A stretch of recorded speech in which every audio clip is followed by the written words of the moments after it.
أنعمت عليهم غير المغضوب عليهم ولا الضالين. بسم الله الرحمن الرحيم. قل هو الله أحد الله الصمد لم يلد ولم يولد ولم يكن له كفوا أحد.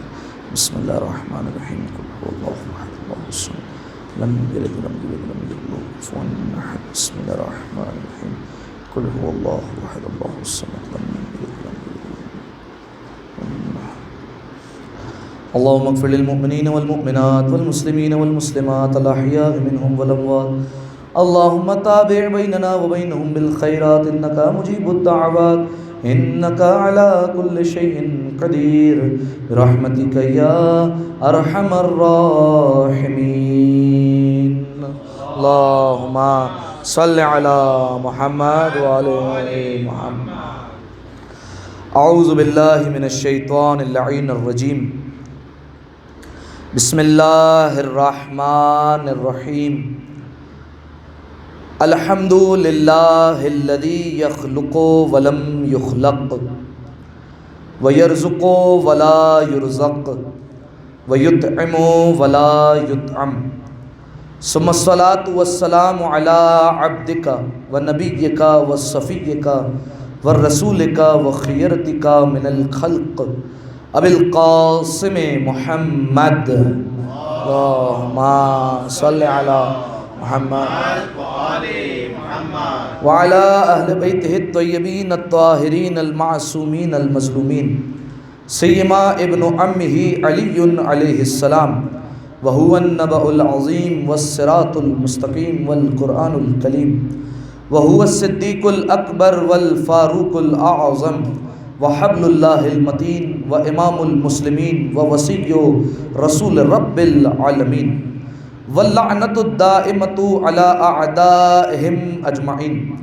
أما بعد فقد قال رسول الله صلى الله عليه وآله وسلم يخرج في آخر الزمان رجل من ولدي اسمه كاسم كنيته ككنيتي يملأ الأرض عدلا كما ملئت جورا. صلوات على محمد وآل محمد. صل على محمد. سامعین محترم، عزیزان گرامی قدر، انتہائی اختصار کے ساتھ چند معروضات آپ کی خدمت عالیہ میں پیش کرنے ہیں. یقیناً آپ تمام افراد کے اذہان عالیہ میں یہ بات محفوظ ہوگی کہ خمسہ محسنیہ سے قبل ایک موضوع ہمارا جاری و ساری تھا، لیکن درمیان میں کچھ شہادت کی مجالس آ گئیں اور دیگر مجالسوں کی وجہ سے اس موضوع کو مکمل نہ کر سکا اور درمیان میں ایک وقفہ حائل ہو گیا. لہذا سامعین محترم، آج اسی موضوع کو برقرار رکھتے ہوئے میں نے آپ کے سامنے رسول اکرم کی جس حدیث مبارکہ کو سرنامہ سخن میں پیش کیا، اس میں رسول اللہ نے ارشاد فرمایا اور کہا کہ یخرج فی آخر الزمان رجل من ولدی، کہ آخری زمانے میں میری ذریت سے ایک بیٹا، ایک مرد خروج کرنے والا ہے. اور پھر رسول اللہ نے اس کی 3 علامتیں بتائی. فرمایا اسمہ کا اسمی، پہلی علامت یہ ہے کہ اس کا نام میرے نام پر ہوگا. جیسے رسول اللہ کا نام محمد ہے، ویسے ہی 12ویں امام کا نام بھی یہی ہے، لیکن میں نام نہیں لے سکتا کیونکہ روایات میں نام لینے کی ممانعت کی گئی ہے. اسی طریقے سے دوسری علامت بیان فرمائی کنیتہ ککنیتی، دوسری علامت یہ ہے کہ اس کی کنیت میری کنیت ہوگی. اور تیسری علامت یہ ہے وَيَمْلَأُ الْأَرْضَ عَدْلًا كَمَا مُلِئَتْ جَوْرًا، اور تیسری علامت یہ ہے کہ جب وہ آئے گا تو دنیا کو عدل و انصاف سے ویسے بھرنا شروع کرے گا جیسے وہ ظلم و ستم سے بھری ہوئی تھی. لہذا سامعین محترم، رسول اللہ کی بات ہے اور ہو نہیں سکتا کہ رسول اللہ کی کوئی خبر نعوذ باللہ جھوٹی ہو. رسول اللہ نے کوئی بات کر دی، لہذا حتمی بات ہے، وہ بات ایسی ہے کہ جو ہو کر رہے گی. لہذا جو امام کے چاہنے والے ہیں ان کو حرکت میں آ جانا چاہیے اور کچھ ذمہ داریاں ہیں اسے پورا کرنا چاہیے. یقیناً موضوع آپ کے اذہان عالیہ تک پہنچ گیا ہوگا. کیا موضوع تھا میرا؟ کیا موضوع چل رہا تھا بھائی ہمارا؟ ہاں، امام زمانہ تو تھا. امام زمانہ میں کیا تھا؟ امام زمانہ کی تاریخ، ولادت، شہادت، علامتیں، برائیاں، معرفت تو ہو گیا، اشرا پڑھ دیا پورا اس میں. ہاں، غیبت امام میں ہماری ذمہ داریاں، ایک بندہ تو سن رہا تھا کم از کم. غیبت امام میں ہماری ذمہ داریاں، ٹھیک ہے. ان علامتوں کو بیان کیا جا رہا تھا اور ان فرائض کو آپ کے سامنے پیش کر رہا تھا میں، اور ساتھ میں یہ بیان کیا تھا کہ کہ دیکھیے ذمہ داریاں کئی ہو سکتی ہیں اور ہر طبقے کے لحاظ سے اور ہر فرد کے لحاظ سے بدل سکتی ہیں، ٹھیک ہے۔ مردوں کی ذمہ داریاں کچھ اور ہوں گی اس غیبت کے دور میں، خواتین کی ذمہ داری کچھ اور ہیں، بچوں کی ذمہ داریاں کچھ اور ہیں۔ اسی طریقے سے ہر طبقے کی ذمہ داری الگ الگ ہے، عالم کی ذمہ داری الگ ہے، مجتہد کی ذمہ داری الگ ہوں گی، اسی طریقے سے مرجع وقت کی ذمہ داری الگ ہے، استاد کی ذمہ داری الگ ہے، وکیل کی ذمہ داری الگ ہے۔ ہر طبقے کے لحاظ سے یہ ذمہ داریاں بدل سکتی ہیں، لیکن سامعین محترم کچھ ذمہ داریاں ایسی ہیں کہ جن سے کوئی پیچھا نہیں چھوڑا سکتا، جن سے کوئی نہیں کہہ سکتا کہ یہ میری ذمہ داری نہیں ہے۔ نہ عالم کہہ سکتا ہے، نہ جاہل کہہ سکتا ہے، نہ امیر کہہ سکتا ہے، نہ غریب کہہ سکتا ہے، نہ بڑا کہہ سکتا ہے، نہ چھوٹا کہہ سکتا ہے، ٹھیک ہے۔ کوئی بھی یہ نہیں کہہ سکتا کہ یہ والی ذمہ داری جو بیان کی گئی ہے یہ ہماری نہیں ہے۔ وہ ذمہ داریاں شیخ عباس قمی نے بیان فرمائی، اور وہ کل کتنی ذمہ داریاں تھیں؟ 8 ذمہ داریاں تھیں، ٹھیک ہے۔ کہا کہ جو بھی طبقہ ہے معاشرے کا ان سب پر لازم ہے کہ ان 8 ذمہ داریوں کو وہ پورا کرے۔ اگر ان 8 میں سے دیکھیے ایک جملہ کا، اور ایسا نہیں ہے کہ دیکھیے شیخ عباس قمی نے اپنے جیب سے اٹھا کر کچھ بیان کر دیا، شیخ عباس قمی ہے ائمہ علیہ السلام کی احادیث سے ہی ان ذمہ داریوں کو نکالا اور پھر بیان کیا، اور ساتھ میں ایک جملہ کہا، اور وہ جملہ یہ کہا کہ اگر کوئی شخص یہ دعویٰ کرتا ہے کہ وہ زمانے کے امام کا چاہنے والا ہے اور وہ زمانے کے امام کا انتظار کر رہا ہے، توجہ رکھیے گا جملے پر، جو موبائل چلا رہا ہے چھوڑ دے بھائی، فرمایا کہ جو زمانے کے امام کا انتظار کر رہا ہے اور دعویٰ کرتا ہے کہ میں امام زمانہ کا انتظار کر رہا ہوں، لیکن اگر ان 8 میں سے کسی ایک کی بھی کوتاہی کرتا ہے، ایک کو بھی پورا نہیں کرتا، تو اسے یہ مان لینا چاہیے کہ وہ زمانے کے امام کا انتظار نہیں کر رہا اور کوتاہی برت رہا ہے۔ لہذا سامعین محترم ان 8 ذمہ داریوں کو آپ کے سامنے پیش کر رہا ہوں، آپ خود دیکھیے کہ آپ ان ذمہ داریوں کو پورا کر رہے ہیں یا نہیں کر رہے ہیں۔ اگر پورا کر رہے ہیں بہت اچھی بات ہے، اور ذمہ داریوں کی طرف بڑھیے اور ذمہ داریوں کو پورا کیجیے، لیکن اگر نہیں کر رہے تو فوراً حرکت میں آ جائیے اور ان ذمہ داریوں کو ادا کرنے کی کوشش کیجیے۔ اور دیکھیے یہ ذمہ داری ایسی ہے کہ جو لمبی چوڑی کوئی ذمہ داری نہیں ہے کہ الگ سے آپ کو اس کے لیے وقت نکالنا پڑتا ہو، دن میں جو ہے وہ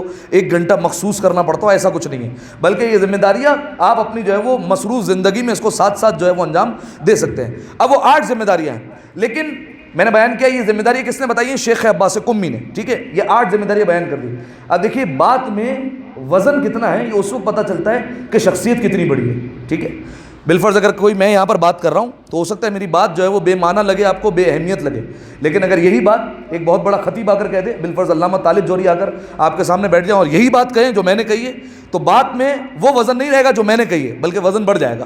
اسی طریقے سے کوئی مرجع وقت آ جائے تو وزن اور بڑھ جائے گا، اسی طریقے سے کوئی نبی آ جائے اور وزن بڑھ جائے گا، امام آ جائے تو اور وزن بڑھ جائے گا۔ لہٰذا سامعین محترم شخصیت کے بدلنے سے بات میں وزن بڑھ جایا کرتا ہے۔ اب شیخ عباس قمی کو سمجھیے کہ کون ہے شیخ عباس قمی، ٹھیک ہے۔ ایک روایت اور ایک حکایت میں نے پچھلی مجلس میں جو ہے وہ میں نے بیان فرمائی تھی شیخ عباس قمی کے متعلق، جو شفا دے دیا کرتے تھے وہ ہاتھوں کو پانی میں پھرا کر۔ ایک اور روایت سنیے کہ شیخ عباس قمی کو اتنا بڑا مقام اور اتنی بڑی منزلت کیسے ملی۔ دیکھیے کیا مقام ہے ان کا۔ آج ہر گھر میں قرآن مجید کے بعد ان کی کتاب موجود ہے، اور وہ کتاب کون سی ہے؟ مفاتیح الجنان، ٹھیک ہے۔ کئی کتابیں، بڑی بڑی کتابیں، سفینۃ البحار، منتہی الاعمال، بیت الاذان، شہزادی پر پوری کتاب ہے، شہزادی کونین پر پوری کتاب ہے، اور پوری داستان لکھی ہے سقیفہ میں کیا کیا ہوا۔ کئی لوگ پوچھتے ہیں مولانا صاحب سقیفہ میں کیا ہوا؟ بہترین کتاب ہے بیت الاذان، ٹھیک ہے۔ اسی طریقے سے کئی کتابیں ان کی لکھی ہوئی ہیں، لیکن ایک کتاب مفاتیح الجنان دعاؤں کی ہے، ہر گھر میں آج موجود ہے، ہر گھر میں ملے گی۔ ہر گھر میں کیا، اب تو جو ہے وہ اینڈرائڈ کا زمانہ ہے اور ہر جو ہے وہ موبائل میں ہو سکتا ہے اپلیکیشن بھی موجود ہو، اور بہترین اپلیکیشن ہے، عربی کے ساتھ ترجمہ بھی اس کا موجود ہے۔ لہذا سامعین محترم اتنا بڑا مقام۔ اس کے بعد آپ دیکھیے کہ شیخ عباس قمی کو گزرے ہوئے عرصہ ہو گیا، لیکن آج بھی میں ممبر پر بیٹھ کر ان کا تذکرہ کر رہا ہوں، ٹھیک ہے۔ ان کی کتابوں سے علم دیا جا رہا ہے، ان کی کتابوں سے باتیں پڑھی جا رہی ہے، تو اتنا بڑا مقام ملا کیسے؟ ایسے ہی تو نہیں مل جاتا کسی کو بڑا مقام۔ وہ ٹھیک بات ہے محنت کرنا پڑتی ہے، لیکن محنت کے علاوہ بھی کچھ چیزیں ہوتی ہیں جو انسان کی زندگی میں اثر انداز کرتی ہیں اور ایک مقام تک پہنچا دیتی ہیں۔ اب وہ کیسے ملا مقام؟ اب سنیے، دیکھیں شیخ عباس قمی ایران کے رہنے والے قمی ہیں، ٹھیک ہے۔ قم جو ہے وہ اس سے نکلا ہے، اور شیخ عباس قمی کے والد روزانہ ایک درس میں جایا کرتے تھے، روزانہ یہ کہہ لیجئے یا ہفتہ وار درس کہہ لیجئے، جیسے ہم اس درس میں بیٹھے ہوئے ہیں، درس میں جایا کرتے تھے۔ وہاں پر ایک خطیب ہوتا تھا اور وہ خطیب ممبر پر بیٹھ کر کچھ مطالب بیان کیا کرتا تھا۔ لہذا شیخ عباس قمی کے جو والد تھے وہ اس خطیب سے بڑے متاثر تھے کہ یار کتنی پیاری باتیں کرتا ہے، لیکن ان کے والد کا ایک طریقہ کار تھا۔ وہ طریقہ کار کیا تھا کہ جب سنتے تھے تو گھر پر آ کر شیخ عباس قمی کو بولتے تھے کہ فلاں خطیب آیا ہے اور وہ اتنی پیاری پیاری باتیں کر رہا ہے، کیا خطابت ہے، کیا انداز ہے، کیا لب و لہجہ، کیا مطالب بیان کرتا ہے، بڑی خوبصورتی سے باتیں بیان کرتا ہے، اس کی باتیں دل پر لگتی ہیں۔ اب شیخ عباس قمی کے والد روزانہ آ کر یا ہفتہ وار آ کر کہتے جاتے ہیں اور کہتے جاتے ہیں تم بھی کچھ ایسا کرو، وہ دیکھو کیسی باتیں کرتا ہے. ہر والد کی یہ خواہش ہوتی ہے کہ اس کا بیٹا کچھ نہ کچھ کرے. لہٰذا شیخ عباس قمی کو ان کے والد آ کر کہتے تھے. شیخ عباس قمی نے ایک دن سوچا کہ بھائی چل کر دیکھیں تو صحیح کہ پڑھتا کیا ہے, کیا باتیں بیان کر رہے ہیں جو والد کو اتنی پسند آ رہی ہے, کون سی ایسی باتیں ہیں اور کون سی ایسی چیزیں ہیں جو والد اتنا پسند کر رہے ہیں. ایک دن اپنے والد کے ساتھ چل دیے, آ گئے مسجد میں دیکھا تو وہ ممبر پر جو ہے وہ خطیب بیٹھا تھا. اب یہ خطیب نہ شیخ عباس قمی کو جانتا ہے اور نہ شیخ عباس قمی صاحب ممبر کو جانتے ہیں, دونوں ایک دوسرے سے واقف نہیں ہیں. شیخ عباس قمی جا کر ایک گوشے میں جا کر بیٹھ گئے اور اس کی باتیں سننے لگے. جب کچھ تقریر آگے بڑھی اور کچھ مطالب بیان ہوئے تو انہوں نے محسوس کیا کہ یہ جو باتیں بیان کر رہا ہے یہ کچھ جو ہے وہ جانی پہچانی لگ رہی ہے. ایسا لگ رہا ہے کہ میری نظر سے, میرے قلم سے کہیں گزر چکی ہے, ایسا محسوس ہو رہا ہے. تو فوراً غور کیا تو دیکھا کہ اس عالم کے ہاتھ میں کتاب ہے, اور وہ کتاب غور کیا تو وہ شیخ عباس قمی کی کتاب تھی جو انہوں نے لکھی تھی, اور وہ صاحب ممبر انہی کی کتاب سے مطالب پڑھ کر سنا رہا تھا جو ان کے والد کو بڑی پسند آ رہی تھی. لہذا درس ختم ہوا, اور درس ختم ہونے کے بعد ان کے والد نے دوبارہ کہا, میں نہیں کہتا تھا کہ وہ کتنے پیارے انداز سے بیان کرتا ہے, کتنی خوبصورت باتیں کرتا ہے, ایسے ایسے مطالب پڑھتا ہے جو دل پر آ کر لگتے ہیں, ایسا ہے یا نہیں ہے. اب دیکھیے کوئی میرے جیسا عالم ہوتا یا مجھ جیسا کوئی خطیب ہوتا تو فوراً والد کے سامنے کندھے اوپر کرتا, سینے چوڑے کرتا, اور فوراً جو ہے وہ کہتا, ابا جان وہ ہماری کتاب سے تو پڑھ رہا ہے, یہ سارے مطالب ہم نے پڑھ کر چھوڑ دیے ہیں, یہ سارے مطالب ہم نے ایک طرف رکھ دیے, اب ہمیں پڑھنے کی ضرورت نہیں, پڑھ کر چھوڑ دیا ہے. جو کہا جاتا ہے ایک بڑائی میں جملہ, ہمارے جیسا ہوتا تو یہ کہہ دیتا. لیکن شیخ عباس قمی تھے, فوراً اپنے والد کی تائید کی, جی حضور آپ بالکل ٹھیک کہہ رہے تھے, اچھی باتیں کرتا ہے, اچھے مطالب پڑھ رہا تھا, روایت ساتھ ساتھ میں پڑھ رہا تھا. علماء نے بیان کیا, فرمایا یہ وجہ تھی, ہو سکتا ہے کئی اور وجوہات بھی ہوں کہ اتنا بڑا مقام ملا, فرمایا یہ وجہ تھی کہ والد کی عزت کو ملحوظ خاطر رکھا, والد کے مقام کو سامنے رکھا, اور اس کے بعد علم کے ساتھ حلم کو بھی رکھا. ٹھیک ہے, دیکھیے یہ اب روایت سمجھ میں آتی ہے کہ اگر علم کے ساتھ حلم نہ ہو, تحمل نہ ہو, برداشت نہ ہو تو علم کسی کام کا نہیں ہے, کوئی فائدہ نہیں دے گا. یہی چوتھے امام نے دربار میں بھی کہا تھا, اعطینا العلم والحلم, اللہ نے ہمیں علم بھی دیا ہے, حلم بھی دیا ہے, دونوں چیزیں اللہ نے ہمیں دی ہے. لہذا علماء نے لکھا کہ پروردگار عالم کو شیخ عباس قمی کا یہ تحمل, یہ برداشت اور والد کا مقام اور عزت کو سمجھنا اتنا پسند آیا کہ پروردگار عالم نے شیخ عباس قمی کو محدث قمی بنا دیا. ٹھیک ہے, اب آپ دیکھیے شیخ عباس قمی کی کتاب گھر گھر میں موجود, اور ان کا لقب ہو گیا خاتم المحدثین. ٹھیک ہے, یہ ان کا لقب ہے. جیسے رسول اللہ کا لقب ہے خاتم الانبیاء کہ نبوت آ کر ان پر ختم, بس آگے کوئی نبی نہیں آنے والا. شیخ انصاری کا لقب خاتم الفقہاء کہ بس فقاہت ان پر آ کر ختم ہو گئی. یعنی ایسا نہیں کہ بعد میں مجتہد نہیں آئیں گے, نہیں مجتہد آئیں گے, فقیہ اور بھی آئیں گے, لیکن کوئی مجتہد ایسا نہیں آئے گا کہ جو اب ان کی کتاب پڑھے بغیر مجتہد ہو جائے. اب شیخ انصاری کی کتابیں مدرسے میں پڑھائی جاتی ہے, رسائل, مقاصد, یہ مدرسوں میں کتابیں پڑھائی جاتی ہیں, جب تک کوئی ان کو پڑھے گا نہیں وہ کوئی مجتہد نہیں بن سکتا. اسی طریقے سے شیخ عباس قمی کا لقب ہو گیا خاتم المحدثین, یعنی جس کو آگے محدث بننا ہے بنے, لیکن ان کی کتابیں پڑھ کر کوئی محدث نہیں بن سکتا, ان کی کتابوں سے رجوع کرنا پڑے گا پھر آگے بڑھ سکتا ہے. ایک دفعہ صلوات پڑھیں مل کر بآواز بلند.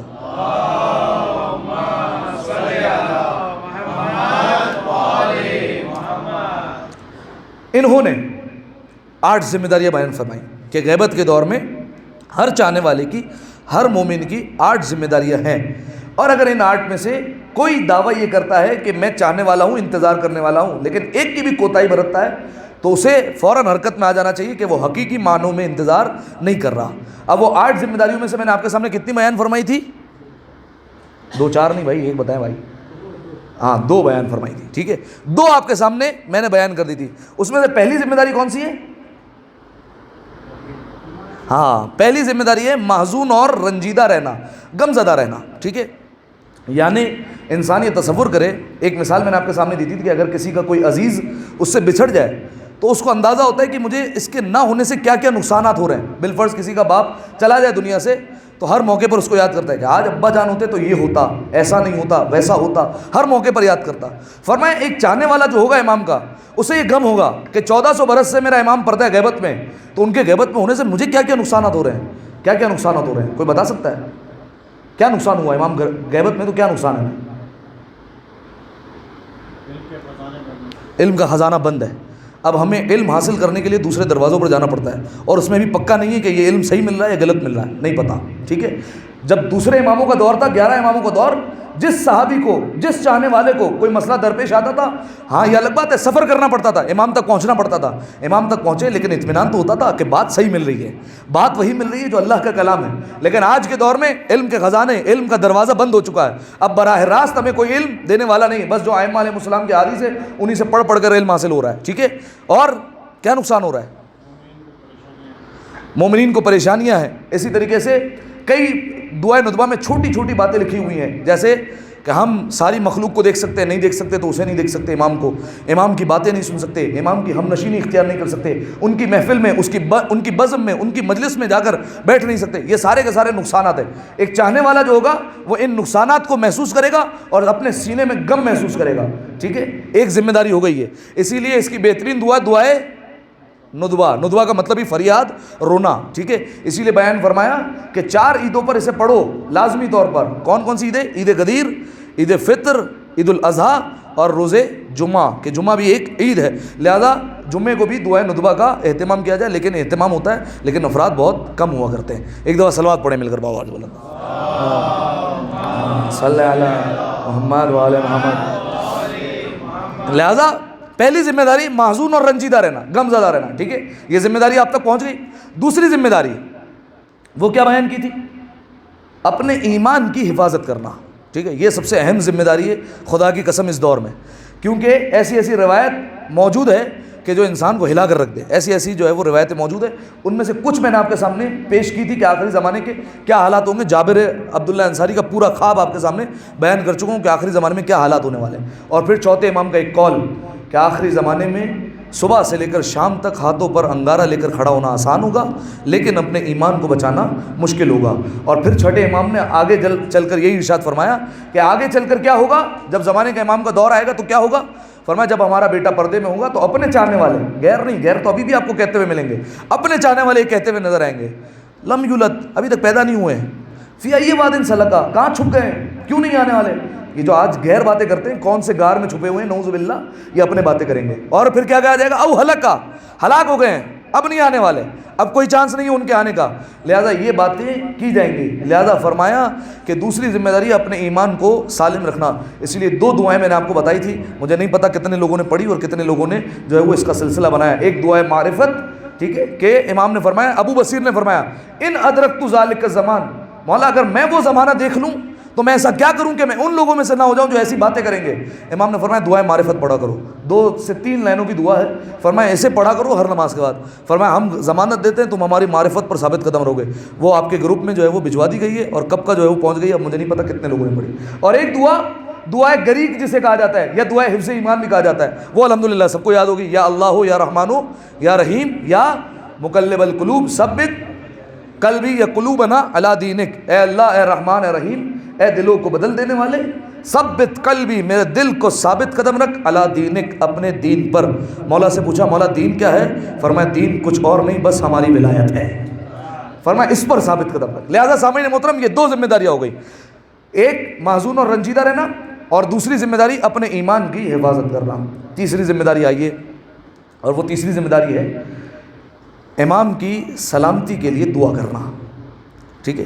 یہ الحمدللہ اکثر افراد جو ہے وہ کرتے ہیں اس ذمہ داری کو، زمانے کے امام کی سلامتی کے لیے دعا کرنا، ٹھیک ہے۔ آپ دیکھیے ہو سکتا ہے اس ذمہ داری پر کوئی آ کر اعتراض کر دے کہ مولانا صاحب امام کو ہماری دعا کی کیا ضرورت ہے، انہیں کیا ضرورت کہ ہم دعا کریں کہ ہماری دعا سے وہ سلامت رہنے لگے۔ سامعین محترم دیکھیے اس کے علماء نے کئی جوابات دیے۔ دیکھیے پہلا جواب تو یہ کہ 12ویں امام ویسے ہی ہیں جیسے گزشتہ 11 امام ہیں۔ جیسے 11 اماموں کو بیماری لاحق ہوتی تھی، وہ بھی بیمار ہوتے تھے، مشہور و معروف روایت ہے، امام حسن امام حسین بیمار ہوئے، اس کے بعد رسول اللہ نے اور پنجتن نے مل کر روزہ رکھنے کی جو ہے وہ منت مانگی، پھر جو ہے وہ سورہ دہر نازل ہوا۔ یہ ساری کی ساری روایت آپ کے ذہن میں موجود ہے۔ لہذا امام جو ہے وہ اس پر بیماری لاحق ہوتی ہے، اور یاد رکھیے گا بعض اوقات بیمار نہ ہونا یہ مصیبت ہے، ٹھیک ہے، بیمار نہ ہونا یہ مصیبت میں، بیمار ہونا بعض اوقات نعمت ہوا کرتا ہے۔ ایک شخص رسول اللہ کے پاس آیا، رسول اللہ سے کہنے لگا یا رسول اللہ مجھ پر اللہ کا بڑا کرم ہے، کرم سنیے گا، مجھ پر اللہ کا بڑا کرم ہے۔ فرمایا کیا کرم ہوا ہے تجھ پر؟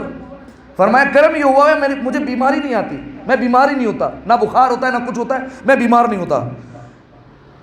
رسول اللہ نے فرمایا یہ نعمت نہیں اللہ کا عذاب ہو رہا ہے، فرمایا عذاب ہے یہ۔ فرمایا تجھے مفہوم بیان کرو، تجھے اللہ نے اپنے حال پر چھوڑ دیا ہے، اب تیرے اوپر بیماری بھی نہیں آ رہی۔ لہٰذا سامعین محترم روایت کے جملے ہیں کہ اگر کوئی مومن بیمار ہوتا ہے تو یہ اس کے گناہوں کا کفارہ ہوتا ہے، ٹھیک ہے۔ اسی طریقے سے بیمار ہونا کیا بلکہ اگر کوئی مومن جا رہا ہو، راستے میں اگر ٹھوکر لگ جائے، پتھر لگ جائے کوئی پیر میں، زخم لگ جائے، فرمایا یہ بھی گناہ کا کفارہ ہے، اس کے گناہ معاف ہوئے۔ اللہ بہانے تلاش کرتا ہے کہ مومن کو کسی طریقے سے اس دنیا میں معاف کروا کر پھر اس کے پاک کرا کر جو ہے وہ اپنی بارگاہ میں لایا جائے۔ لہٰذا سامعین محترم بعض اوقات بیمار ہونا یہ پروردگار عالم کی نعمت ہوا کرتا ہے۔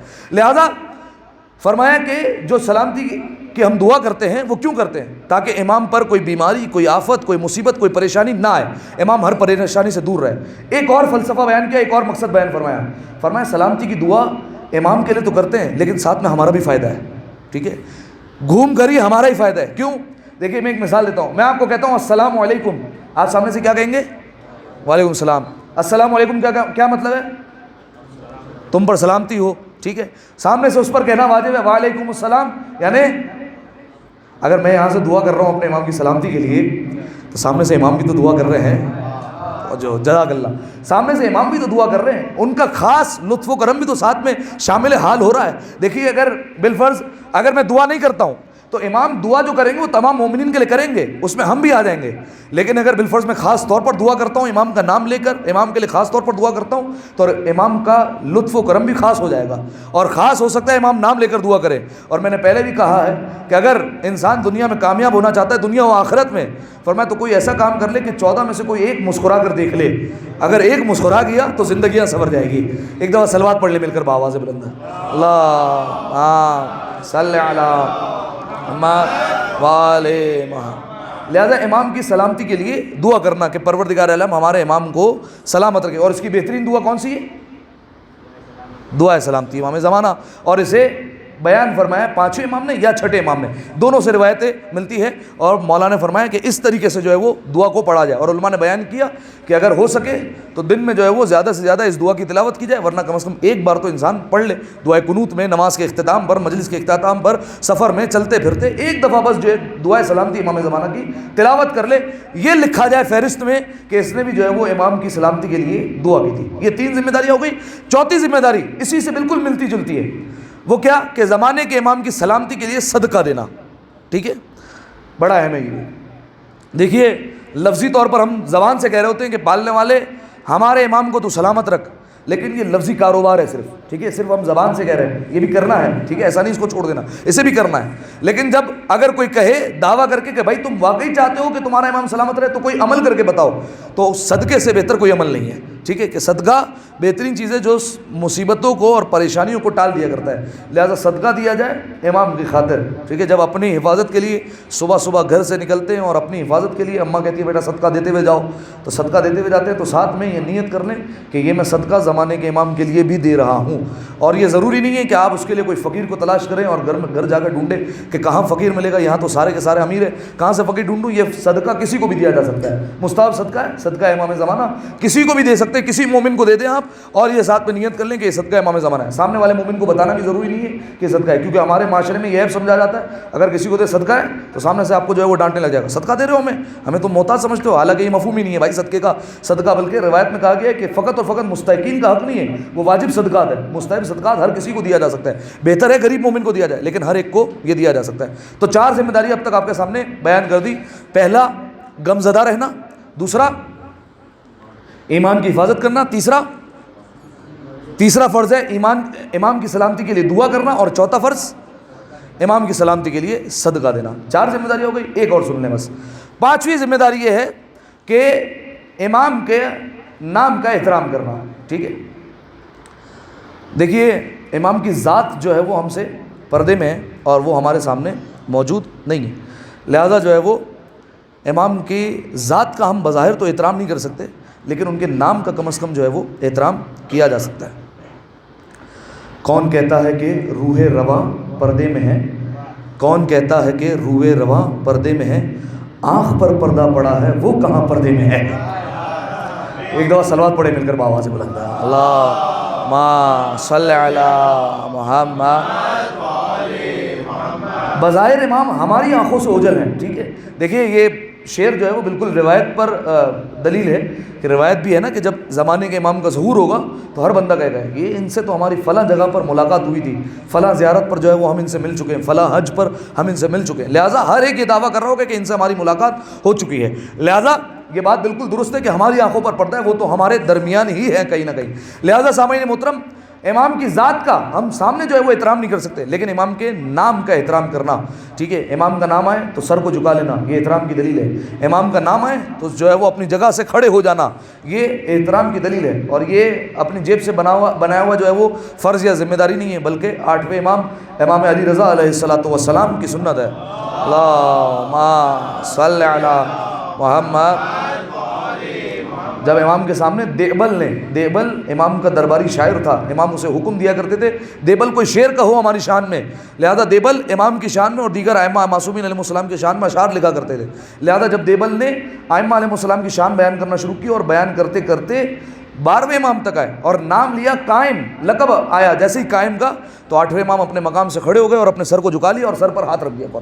ٹھیک ہے. لہذا کہا گیا کہ القاب میں امام کا احترام کیا جائے اور خاص طور پر لفظ قائم کا خصوصاً جو ہے وہ احترام کیا جائے. ایک دفعہ صلوات پڑھ دیں مل کر بآواز بلند، ما صلی علی محمد.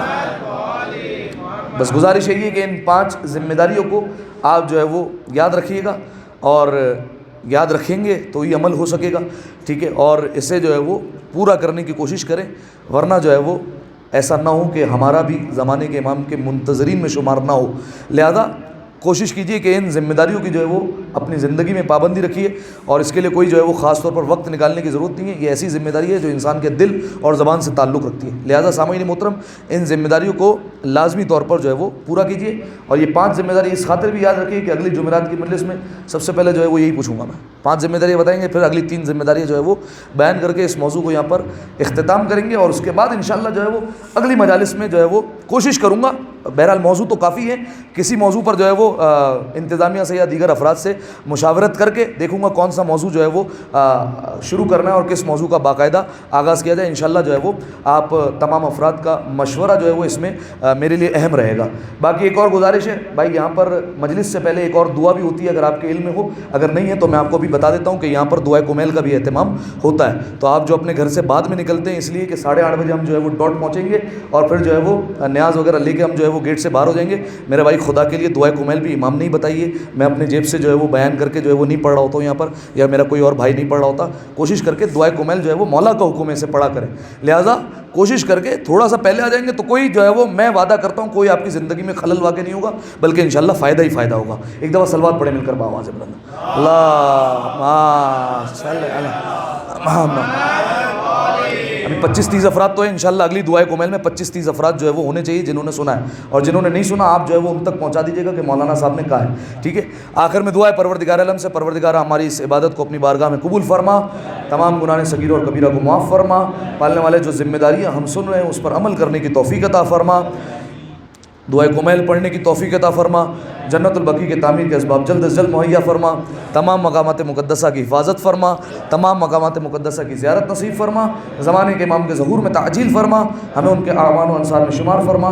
ان تمام دعاؤں کی قبولیت کے لیے ایک دفعہ مل کر بآواز بلند صلوات پڑھ دیں. اللہم صلی علی محمد وآلہ.